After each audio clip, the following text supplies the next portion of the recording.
TMC में दो फाड़ होने के बाद अभिषेक बनर्जी ने टीएमसी के बागियों को खुली चुनौती दी है। अभिषेक बनर्जी ने कहा कि अगर बागी वापस लौटते हैं तो मैं इस्तीफा देने के लिए तैयार हूं। अभिषेक बनर्जी ने यहां तक कहा कि अगर बागी वापस आ गए तो मैं 24 घंटे भी नहीं लूंगा, 1 घंटे में इस्तीफा दे दूंगा। हालांकि ऐसा नहीं होगा क्योंकि उनकी डील बीजेपी से हो गई है। टीएमसी सांसद और ममता बनर्जी के भतीजे अभिषेक बनर्जी ने दफ्तर पर शुभेंदु सरकार का बुलडोजर चला है। साउथ 24 परगना स्थित अभिषेक के 5 मंजिला दफ्तर पर प्रशासन ने पीला पंजा चलाकर ध्वस्त किया। नगर निगम ने अभिषेक को 2 बार नोटिस जारी कर बिल्डिंग से जुड़े दस्तावेज और कई चीजों पर स्पष्टीकरण मांगा। नियम में एक बार पेश होने को भी कहा, लेकिन अभिषेक ने एक भी नोटिस का जवाब नहीं दिया और ना ही पेश हुए, जिसके बाद प्रशासन ने कड़ी कार्रवाई करते हुए उनके दफ्तर को ध्वस्त कर दिया। केंद्रीय गृह मंत्री अमित शाह पश्चिम बंगाल के 3 दिवसीय दौरे पर हैं। इस दौरान शाह सिलीगुड़ी में बीएसएफ के बॉर्डर आउटपोस्ट पर पहुंचे, जहां उन्होंने बांग्लादेश बॉर्डर पर हो रही फेंसिंग के कार्यों की जानकारी ली। साथ ही अमित शाह ने 77 करोड़ के विकास कार्यों का उद्घाटन भी किया। गृह मंत्री के साथ बंगाल के मुख्यमंत्री शुभेंदु अधिकारी भी मौजूद रहे। संसद के मानसून सत्र से पहले केंद्रीय संसदीय कार्य मंत्री किरेन रिजिजू ने एनसीपीआई को सर्वदलीय बैठक के लिए न्योता भेजा है। सरकार ने सुदीप बंदोपाध्याय समेत सभी 20 सांसदों को रविवार को होने वाली सर्वदलीय बैठक के लिए बुलाया है। टीएमसी के 20 बागी सांसदों ने national citizen party of India join की है।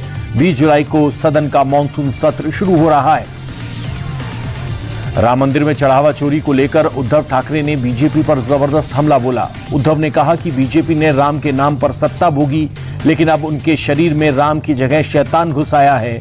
मोहन भागवत जी बताएं कि क्या वो यही हिंदू राष्ट्र चाहते हैं जहां मंदिरों की तिजोरी लूटी जा रही है। उद्धव ने कहा कि सत्ता में आने पर बीजेपी ने हिंदुत्व छोड़ दिया। हमने बीजेपी मुक्त राम चाहिए।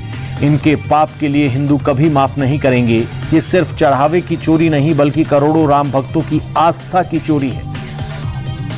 राम मंदिर में चढ़ावा चोरी के खिलाफ उद्धव ठाकरे का राम रक्षा आंदोलन चल रहा है। इसी कड़ी में नागपुर में राम रक्षा महाआरती का आयोजन किया गया।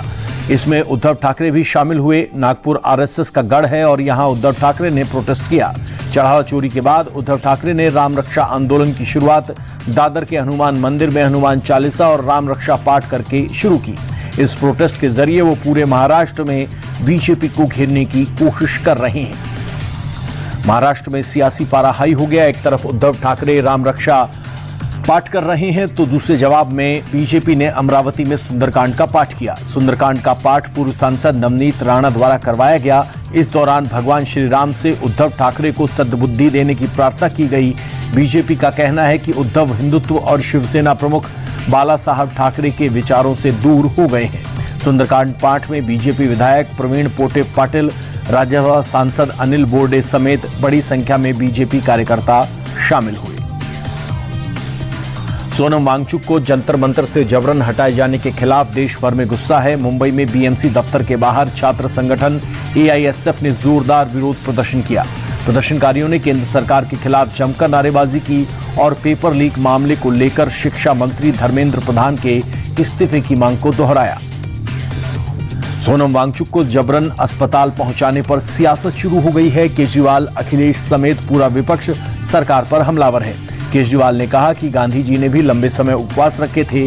अंग्रेजों ने भी उनके साथ ऐसा नहीं किया जो बीजेपी ने वांगचुक के साथ किया। मोदी जी इतना अहंकार ठीक नहीं, जिसने अहंकार किया उसका नाश तय है। वहीं अखिलेश यादव ने कहा कि बीजेपी ने न कभी गांधी जी पर विश्वास किया, न कभी उनके गांधीवादी तौर तरीकों में। निराशा का पर्याय बनी बीजेपी सरकार अहंकार में डूब चुकी है। सोनम वांगचुक को जंतर मंतर से हटाए जाने पर राहुल गांधी ने सरकार पर तीखा हमला बोला। सोशल मीडिया पोस्ट में राहुल ने कहा कि सोनम वांगचुक को इस तरह हटाए जाना गलत है। सरकार का मुख्य सिद्धांत ही असत्य और हिंसा है। नीट पेपर लीक और छात्रों की आत्महत्या गंभीर मुद्दे हैं। राहुल गांधी ने कहा कि कोई भी ताकत छात्रों की आवाज को दबा नहीं सकती।